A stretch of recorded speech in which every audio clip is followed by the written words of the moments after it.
is up, guys? It's Scott here from Oak Societies, here to drop an episode. Probably, it's been a week since I dropped my last episode. My life's been very, very busy with work. Things are coming back down, which is fantastic. I am still here. I am still lurking Twitter. I am still on social media. I'm still here, guys. I haven't stopped. Just been trying to rethink some things about the show, how it operates, kind of how it... I'm trying to think of the word. The construction of the shows and the episodes going forward. I'm hopefully going to be bringing some changes, getting some more juicier stories. The last couple weeks have been a struggle. There's me juggling personal life and putting the time I need to, putting into the channel that it needs. But we're getting there, guys. We are getting there. We're still at 430, 431. Haven't gained any subscribers since last week. It's totally fine. It's not discouraging to me at all. I know where I have to be to get this channel to where it needs to be. And it's going to happen. I'm not going to stop because this information is too important to get out. But just want to say, what's up, guys? How you guys been? I know it's been a while. Everyone's still doing okay out there. I know I'm feeling nice and comfy out here in the great state of New York.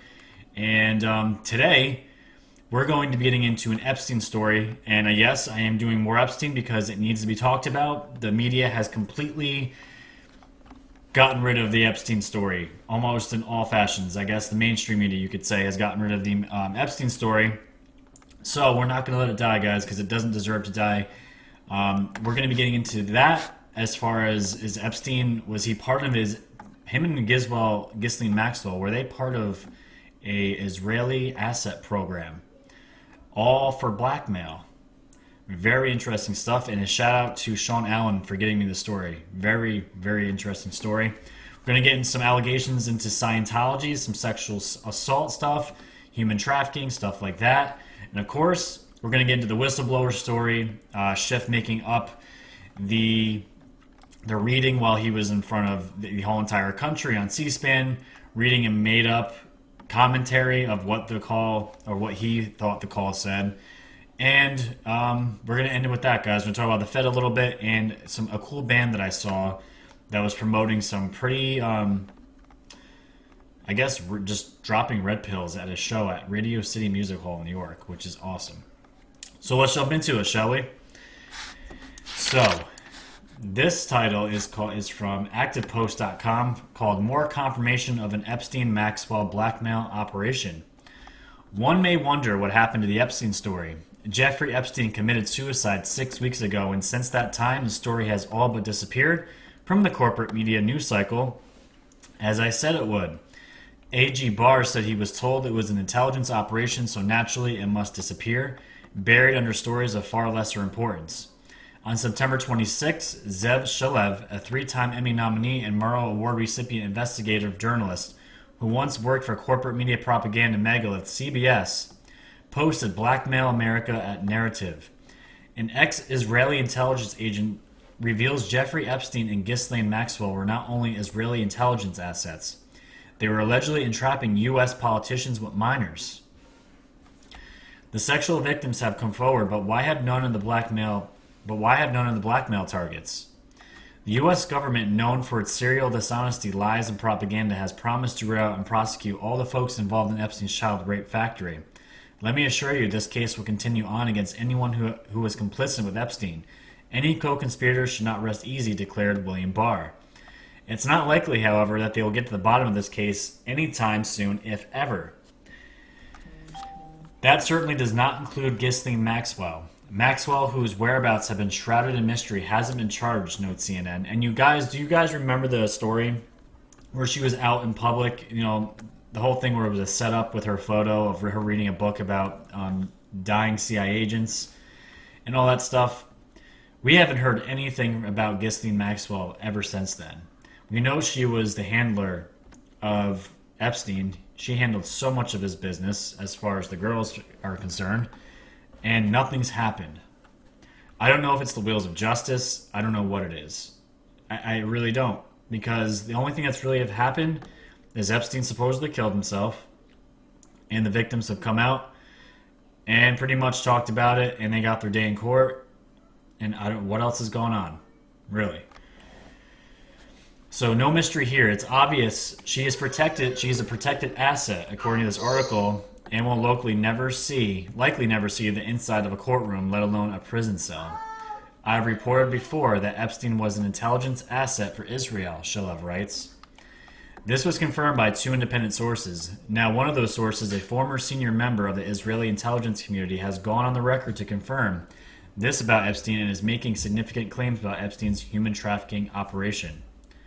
Ari Ben Munsi is an Iranian-born Israeli consultant and former arms dealer who also served as a senior executive for Israel's Directorate of Military Intelligence from 77 to 87. This puts Ben Menashe in a unique position to know about Epstein and also Ghislaine Maxwell. He met them both 40 years ago when he worked for Israel alongside Maxwell's father, Robert Maxwell. Ben Menashe and Robert Maxwell, the late father of Ghislaine, ran Israel's transfer of arms to Iran during the Iran-Iraq War. Very interesting. This relationship was exposed during the Iran-Contra affair. That's how Ben Menashe says he first met Jeffrey Epstein. According to Ben Menashe, Maxwell wanted to include Epstein in his arms dealing operation, according to Shalev.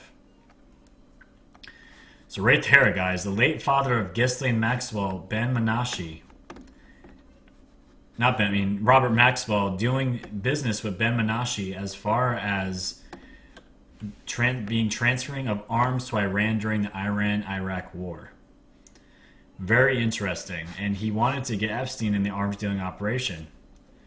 Wow. During an interview, Ben Menashe claimed both Epstein and Maxwell worked for Israeli military intelligence. The objective was to entrap U.S. and other politicians and blackmail them to keep them loyal to the apartheid state of Israel. Sexual blackmail is part of Israel's modus operandi, according to Ben Menashe. Sleeping around is not a crime. It may be embarrassing, but it's not a crime. But sleeping with underage girls is a crime, he added. If needed, Epstein was suicided. The executioners were Israeli. I have theories about who wanted him dead. Probably there's quite a number of people in the States wanting him dead.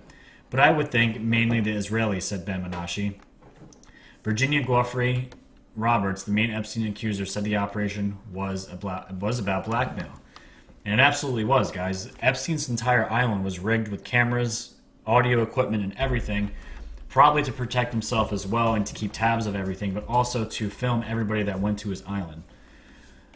So the fact that he's linked with Israeli intelligence, according to this guy here, Ben Menashe, is very interesting because for a while now, I don't know, why would Israel have any part of an intelligence operation to entrap U.S. politicians? Unless the U.S. was in on it, but I couldn't see a time where they would maybe taking down their own, I guess, as far as the U.S. politicians. I've never heard anything about this before. It's super interesting, and I want to know if you guys have heard anything about this either. It said Epstein's homes in New York and Palm Beach were wired for video surveillance, which they were. On October 20th, 2005, after Epstein was first arrested for trafficking minors, Joseph Ricari, a decorated Palm Beach detective, found that most of Epstein's computer hard drives, surveillance cameras, and videos had been removed from the house, leaving loose dangling wires, according to the police report. Despite the precautions, last year Ricari died after a brief illness at the age of 50. No other further information was given. Alfredo Rodriguez, Epstein's butler, also died allegedly in 2015 from mesothelioma. Rodriguez had tried to sell Epstein's notorious black book of names and addresses. He was busted by an undercover cop and jailed for 15 months. Seems like everybody, guys, that wanted to get real information out on Epstein died or was arrested before they could.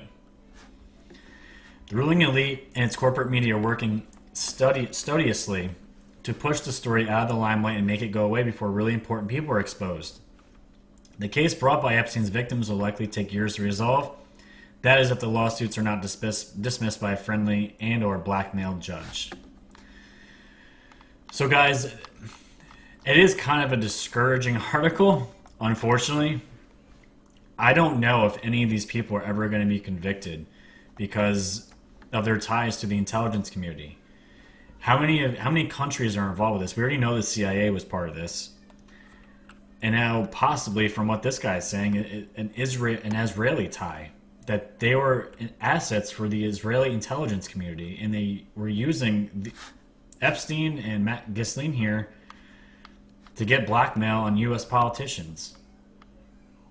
I mean, we already knew there were intelligence assets as far as Epstein and Maxwell, but I never thought in a million years they'd be tied also to Israel. It just gives a whole entire different side of the story. So we'll have to see where this goes. Obviously, the investigation is still going on into the co-conspirators, supposedly. I haven't seen much about it. This next article here that I'm going to briefly discuss here talks about Prince Andrew.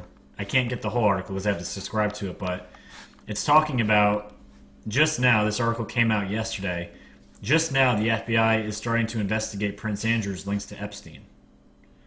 It's just, I don't work in the intelligence community. It's just baffling to me that if the truth really wanted to be found out, I guess there's a lot of legal loopholes and laws you can't break as far as investigations across international lines. I don't know much about it, but it seems to take forever.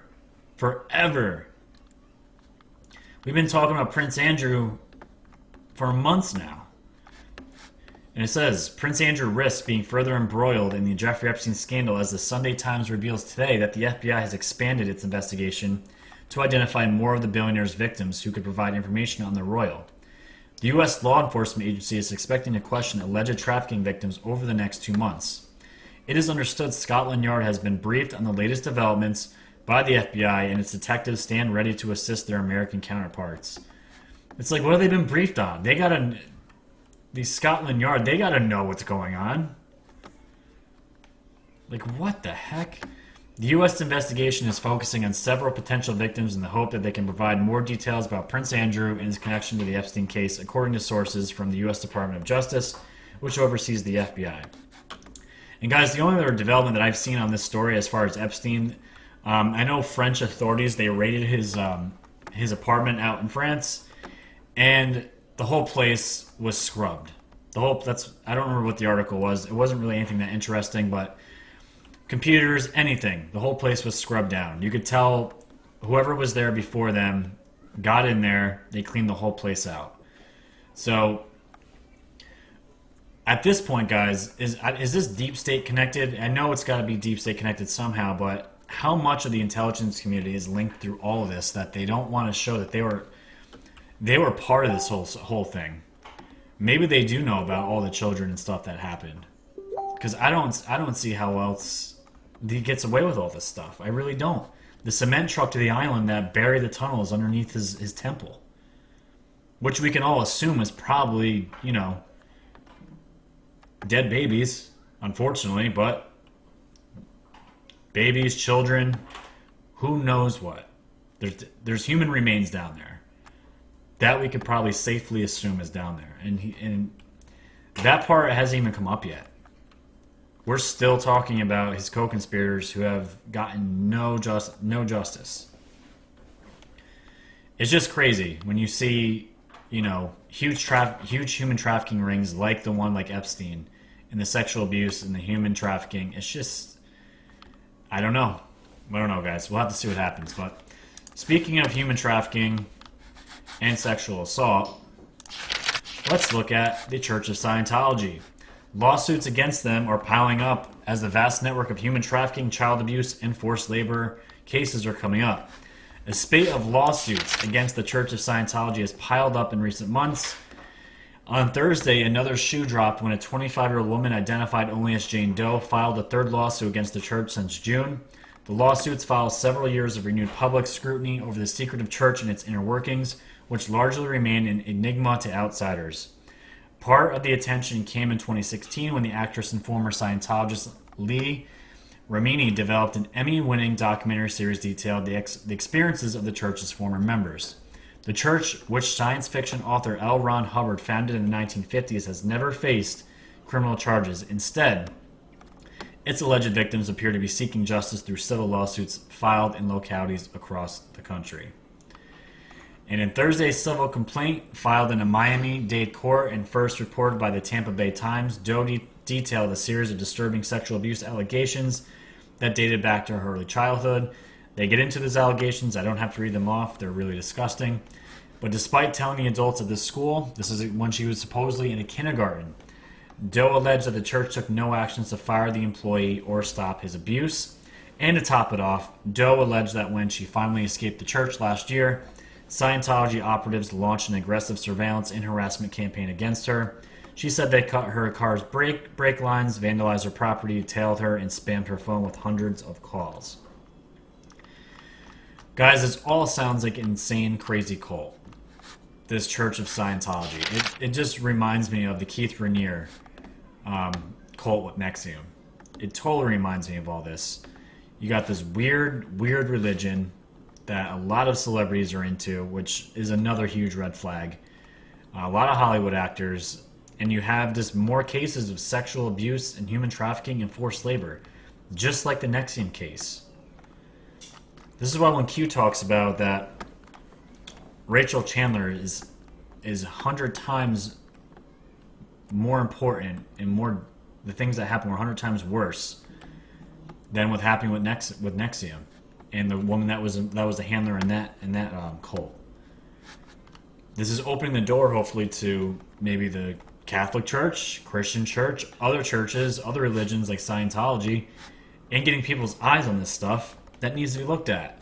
Because it seems like in almost every religion that I could see, there is some kind of reporting sexual abuse, maybe not human trafficking. We know that's for sure with the Catholic Church. They're the worst from what it seems like, but how much do we really know about the Church of Scientology with all this stuff? It's getting out in the public, and it's good that people are aware of this, but it's still not good. Still not good.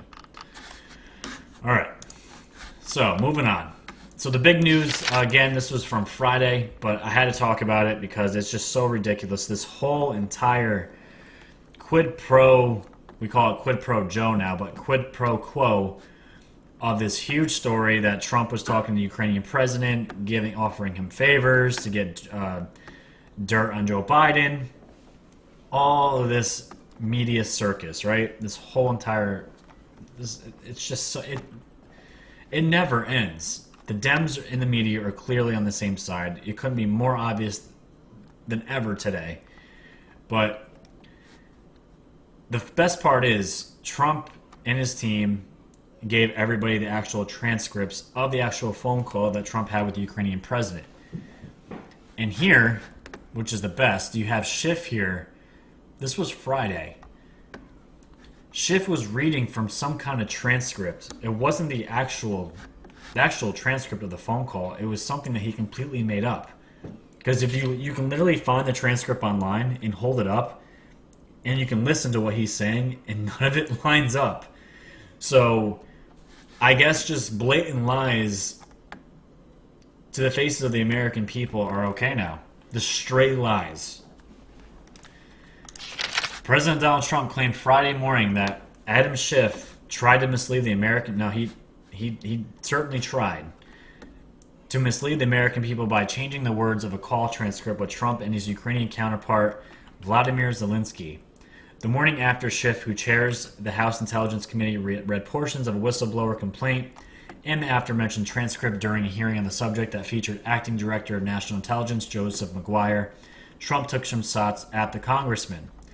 Adam Schiff fraudulently read to Congress with millions of people watching a version of my conversation with the president of Ukraine that doesn't exist. He was supposedly reading the exact transcribed version of the call, but he completely changed the words to make it, Trump wrote in the first of two tweets. Schiff is one of several Democrats leading an impeachment case against Trump over allegations that he used his office to force Ukraine to investigate his political rival, Joe Biden. And guys, this is the premise that the media is using right now, that Trump is so worried about Joe Biden beating him that he needs to dig up dirt on Joe Biden. But the funny thing is, if you guys watch my last video, there is a video that I put in there that it's on Twitter of Joe Biden talking, bragging about how he forced a lawyer in Ukraine to quit his job to stop investigating his son, where he was going to take back loan guarantees. I think it was $1 billion in loan guarantees. But yet they're going after Trump for simply Trump asking the Ukrainian government to look into it, because what Biden did was straight up illegal. That's why everyone's calling him Quid Pro Joe. And there it is. Stop calling me Quid Pro Joe. Well, Joe, you're on video bragging about how you got this prosecutor fired, and the same prosecutor was investigating your son with dealings in an oil company that he had no business being in. Getting millions of dollars, we know he's a cocaine addict, and also doing dealings with China. So you have that, right? And not only that, the media is taking this whistleblower complaint, and this whistleblower has secondhand information, not even firsthand, secondhand information, and that is what they're basing this impeachment on. Secondhand information, and before that, there was a law about whistleblowers and what you could accept from a whistleblower as far as evidence, and wouldn't you know it, the law was changed right before the whistleblower could put his complaint out publicly. Interesting. So it says right here, this is an article called Intel Community Changed Whistleblower Complaint Form in August to Eliminate Requirement Mandating Direct Knowledge of Wrongdoing. So this was in August, guys. So this looks like it was a setup again for the Dems to try to get Trump on something. It's so obvious. The plot thickens and the usual suspects are once again under fire for potentially damaging this great nation. According to a new bombshell report, the intelligence community eliminated the requirement that whistleblowers have first-hand knowledge of any malfeasance that they report. Trump is under fire because a whistleblower filed a complaint against him alleging wrongdoing but acknowledged he was not a first-hand witness. We don't know why or who made this change, or if the top guys Trump people would have agreed with the changes. Of course they wouldn't. Between May 2018 and August 2019, the intelligence community secretly eliminated a requirement that whistleblowers provide direct first-hand knowledge of alleged wrongdoings. This raises questions about the intelligence community's behavior regarding the August submission of a whistleblower complaint against Donald Trump. The new complaint document no longer requires potential whistleblowers who wish to have their concerns expedited to Congress to have direct first-hand knowledge of the alleged wrongdoing that they are reporting. So this is pretty much saying, guys, that for anybody to be a whistleblower now, even if you had heard you could be a walker-by of some information, that is being considered as evidence now and can be directly fed to Congress and have an investigation done. No real evidence, secondhand evidence, and this was changed just in August. We're in September now, almost October, and this was done by the intelligence community. And we're all wondering, who is this whistleblower, right? Let's take a look. This came out by the Gateway Pundit. Whistleblower is CIA officer detailed to work at White House and has since returned to the CIA. Wow, the CIA. Again. Why are they still around? They're nothing but corrupt. Nothing but corrupt. The whistleblower who revealed that President Trump sought foreign help for his re-election and that the White House sought to cover it up is CIA officer who was detailed to work at the White House at one point, according to 3 people familiar with his identity. The man has since returned to the CIA. The people said little else is known about him. His complaint made public Thursday suggested he was an analyst by training and made clear he was steeped in details of American foreign policy toward Europe. Demonstrating a sophisticated understanding of Ukrainian politics and at least some knowledge of the law, lawyers for the whistleblower refused to confirm that he worked for the CIA and said that publishing information about him was dangerous. We're worried about the CIA, guys. We're worried about the agent. We don't want to get him killed. But we're going to accuse Trump of something and get him impeached. That's more important. The CIA officer did not work on the communications team that handles calls with foreign leaders. According to the people familiar with his identity, he learned about Mr. Trump's conduct in the course of official and interagency business, according to the complaint, which was dotted with footnotes about machinations in Kiev and reinforced with public comments by senior Ukrainian officials. Any decision to report any perceived identifying information on the whistleblower is deeply concerning and reckless as it can place the individual in harm's way. House Intel Chairman Adam Schiff on Thursday told reporters that he will be calling the whistleblower to testify. Schiff added that the whistleblower's testimony will help identify some other individuals to corroborate allegations in the complaint. And these allegations are what people are saying are hearsay and secondhand information. This should be interesting. And this is what Trump had to say about it. I want to know who's this person who gave the whistleblower the information because that's close to a spy, Trump said according to the New York Times. You know what we used to do in the old days when we were smart with spies and treason, right? We used to handle it a little bit differently than we do now, which means we would kill them. No surprise, the deep state hit is coming from the CIA because the entire Russiagate coup plot to remove Trump began with the former CIA director, John Brennan. Connect the dots, guys. Very easy to see. Very easy to see. So, I just want to switch gears here. I want to take a look at this article that Ron Paul has to talk about, the Federal Reserve. It's very important.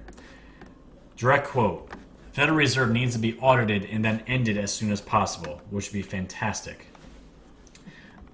The U.S. Constitution never granted the federal government authority to create a central bank.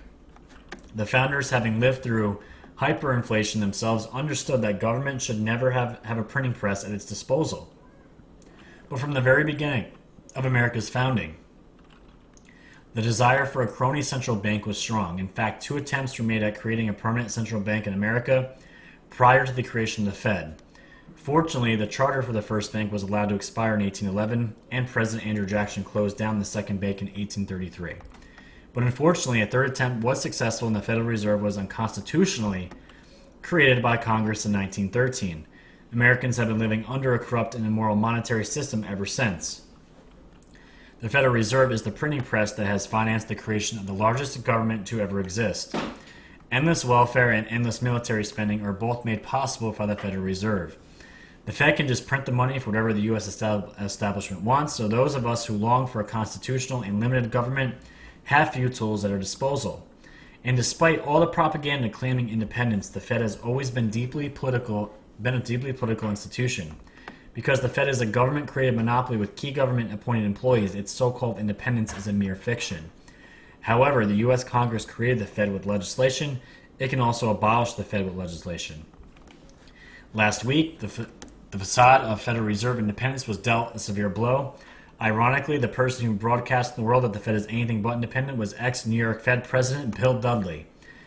Dudley wrote that Trump's re-election arguably presents a threat to the U.S. and global economy, and if the goal of monetary policy is to achieve the best long-term economic outcome, the Fed's officials should consider how their decision would affect the political outcome of 2020. The timing of Dudley's threats to use Fed monetary policy to affect the outcome of a U.S. election couldn't come at a more striking time. After all, for more than 2 solid years, Americans have been bombarded with fabricated stories about the Russians rigging our elections, and yet here is a Federal Reserve official threatening to do the same exact thing, but this time it's for real.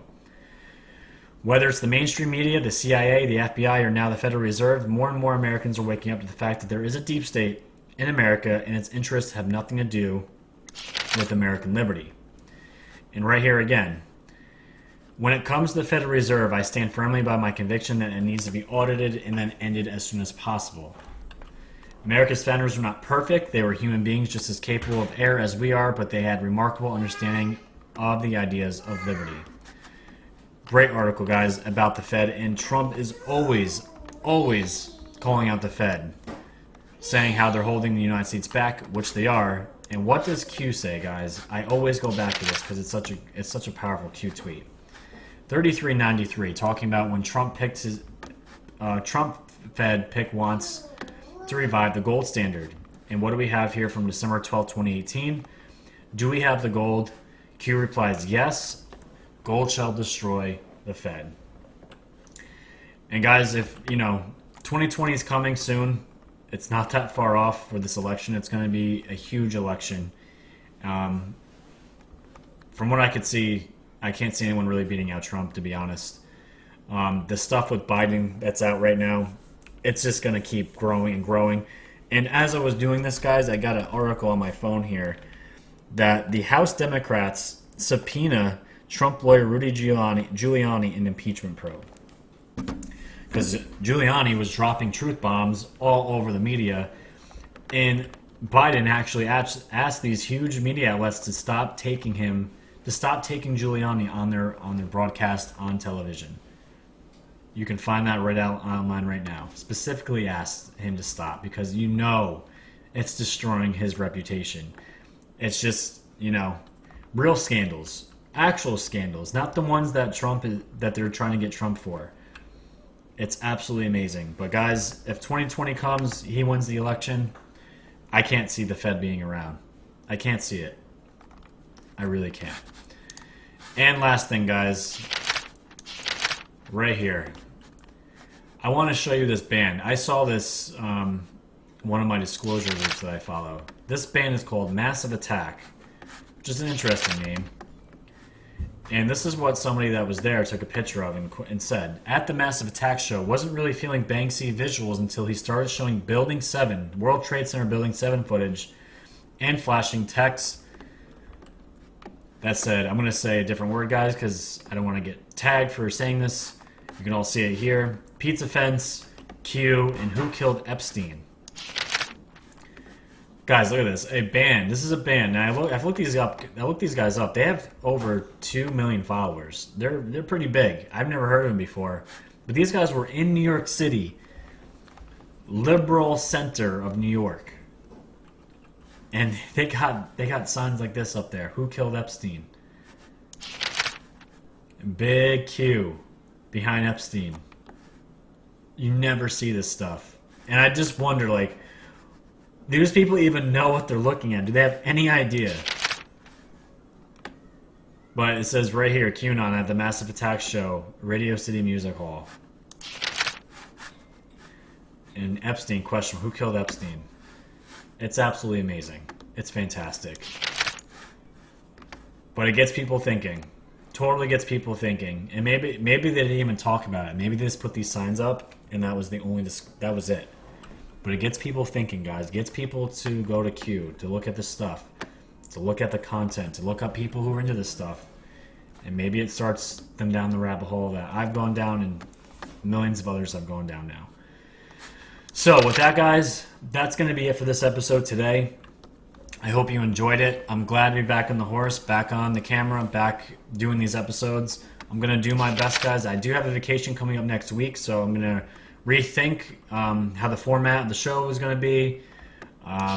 Try to get some content that can on Patreon, which would be great. And just get better stories, because the news cycles have just been terrible lately, the last few weeks. But the stories are out there. I just have to get the time and put the time that I really need to make this channel where it needs to go. And I'm going to get there. So if you guys like the show, the episode, please subscribe. Hit that like button. It takes 1 second. Share it with your family and friends. It takes 1 second, guys, to hit the like button. Support independent media. That's all I'm asking. If it's not me, somebody else. Drop comments of what you think about the Epstein and Maxwell being an Israeli intelligence asset. Super interesting. And guys, I'm going to be here throughout the week. So until then, stay woke.